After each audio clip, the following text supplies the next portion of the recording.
Buenos días. Vamos a hablar sobre la seguridad alimentaria, la soberanía alimentaria y los retos que enfrentan estos dos conceptos en cuanto a los alimentos genéticamente modificados. Para empezar, vamos a hablar de la seguridad alimentaria. Pero para ello, para poder definirlo, es importante hablar un poquito de la historia del término. En 1970 empiezan las discusiones alrededor de la producción y el acceso a la comida, tanto a nivel nacional como a nivel global.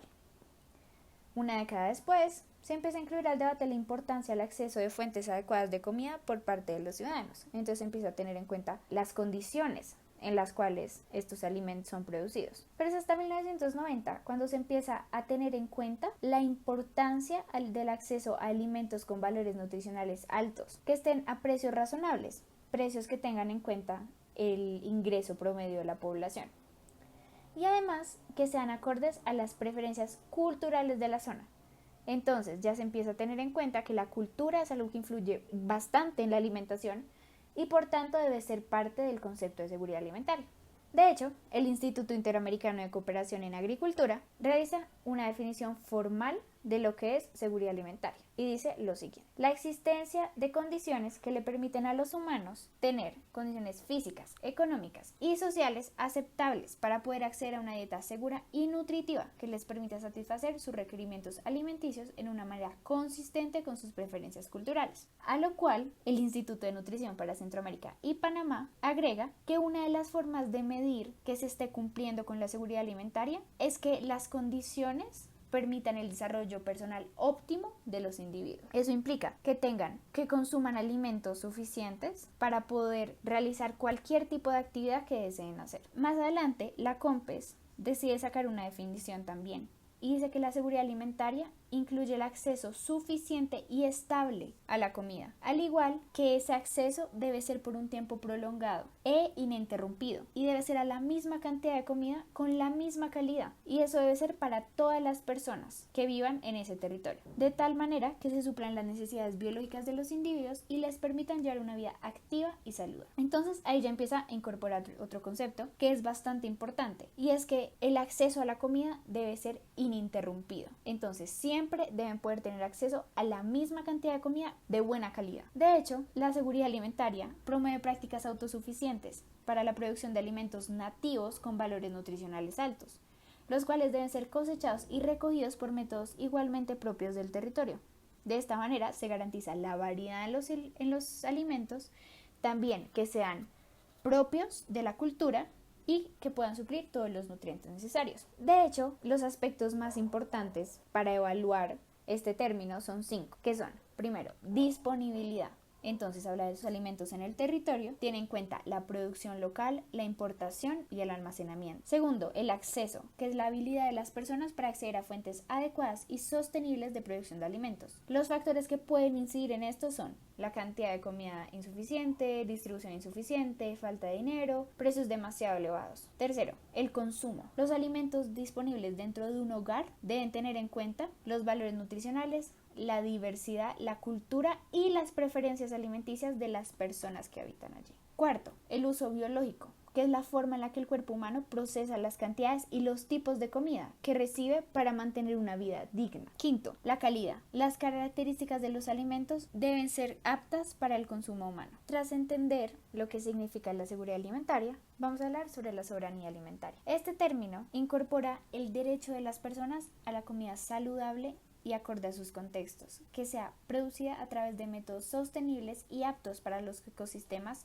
en los que ocurre. Asimismo, reafirma el derecho a elegir lo que producen y los métodos para hacerlo. La soberanía alimentaria es comprendida como el camino para garantizar la seguridad alimentaria, ya que se fundamenta en una interacción constante entre consumidor y productor para generar la mayor cantidad de beneficios posibles por parte y parte. Según el International Forum for Food Sovereignty, hay 7 pilares para garantizar la soberanía alimentaria. Primero, énfasis en la comida es para las personas. Con esto lo que quieren es hacer la alimentación como el centro de las políticas públicas, para garantizar que la comida no sea una simple comodidad, no sea un lujo, sea un derecho. Segundo, generar aprendizajes y habilidades. Lo que pretende es preservar y construir sobre los conocimientos ancestrales al incentivar la investigación. Además, rechazar métodos que propongan contaminar fuentes alimentarias locales. Tercero, trabajar con la naturaleza. Lo que pretende es optimizar la contribución que se puede hacer a los ecosistemas para mejorar la resiliencia de los mismos. Entonces, no imponer un cultivo, sino trabajar con lo que el ecosistema nos puede dar. Cuarto, valorar a los proveedores de alimentos.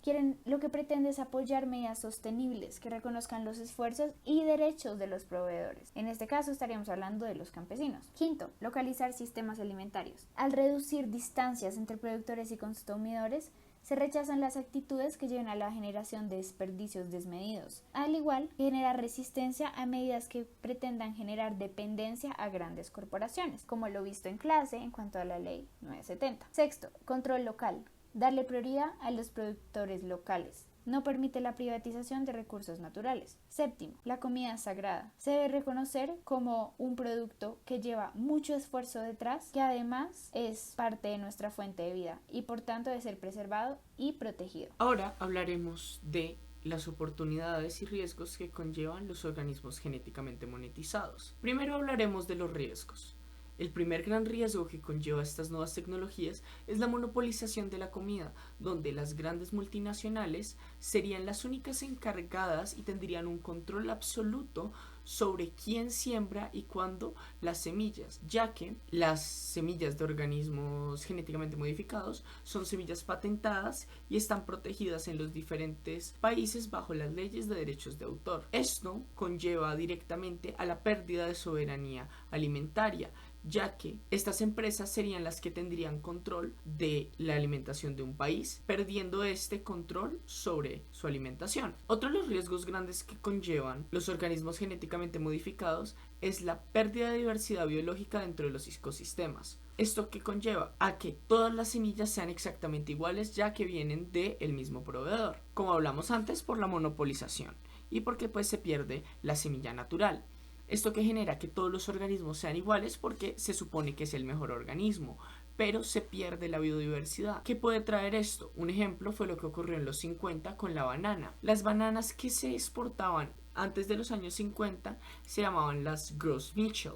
Más a estas les creció un hongo que erradicó prácticamente el 99% de su población, por lo cual hoy en día trabajamos con la banana Cavendish y no con la Gros Michel. Lo mismo podría llegar a ocurrir con los organismos genéticamente modificados, ya que solo se estaría sembrando una o muy pocas semillas, entonces se perdería la biodiversidad dentro del cultivo. Otra cosa es el aumento en ventas de agroquímicos, ya que las empresas que generan las semillas son las mismas empresas que venden los agroquímicos. Entonces obligan a los campesinos a comprar estos agroquímicos como parte del contrato para comprar semillas, donde en muchos lugares, incluido Colombia, es obligatorio por ley comprar las semillas a estas grandes multinacionales. Otro riesgo que puede generar los organismos genéticamente modificados es que no conocemos los riesgos a largo plazo. Cuando hablo de largo plazo, hablo de entre 50 y 100 años de el uso continuo de estas tecnologías, ya que no ha transcurrido el suficiente tiempo como para que podamos estudiar el impacto que esto pueda llegar a tener a largo plazo. Por último, la introducción de organismos genéticamente modificados puede llegar a afectar la parte cultural, la pérdida de tradiciones ancestrales y la pérdida del cultivo como se llevaba haciendo de manera tradicional, porque se favorece el desarrollo científico y la sintetización de genes para maximizar el provecho de la semilla. Ahora vamos a hablar de las oportunidades que presentan los organismos genéticamente modificados. El primero es generar semillas más resistentes. Nos permite blindar a las semillas desde adentro ante diferentes patógenos, lo que intrínsecamente ayuda a reducir la cantidad de pesticidas, insecticidas y diferentes agroquímicos que son necesarios en el cultivo. Un ejemplo de esto es la berenjena en Bangladesh. En 2013 se introduce una berenjena genéticamente modificada en Bangladesh como parte de un proyecto para restaurar esta economía, que es una de las más grandes en el país. Esto debido a que un hongo hacía que los costos de cultivo fueran inmensamente altos y que el producto no saliera en las mejores condiciones. Se generó esta berenjena genéticamente modificada resistente a este hongo y redujo en casi un 80% el uso de agroquímicos. Otro ejemplo de esto es la papaya en Hawái. La economía de la papaya en Hawái casi colapsa debido a un patógeno, el cual fue eliminado gracias a organismos genéticamente modificados que venían ya vacunados con este organismo. En el caso de Hawái fue la única manera de mantener este renglón económico a flote. Otra de las grandes oportunidades que presentan los organismos genéticamente modificados es que nos dan la excusa para tener un mayor entendimiento del genoma de las plantas, ya que con el incentivo de mejorarlas y de mejorar la economía, también esto financia el desarrollo científico y las investigaciones que nos permiten tener un mayor entendimiento de cómo funcionan las plantas y los ecosistemas. Por otro lado, nos permite tener un mayor control sobre las propiedades nutricionales de los diferentes cultivos y cómo podemos maximizarlas para beneficiar a la sociedad. Por último, otra de las grandes oportunidades es la misma preservación de especies que pueden estar en riesgo de extinción debido a diferentes patógenos, hongos, virus que pueden erradicar las especies, y con los organismos genéticamente modificados podríamos salvar a estas especies de extinción con sus contrapartes modificados. Con esto concluye nuestro video sobre organismos genéticamente modificados, seguridad alimentaria y soberanía alimentaria. Esperamos que los hayan disfrutado.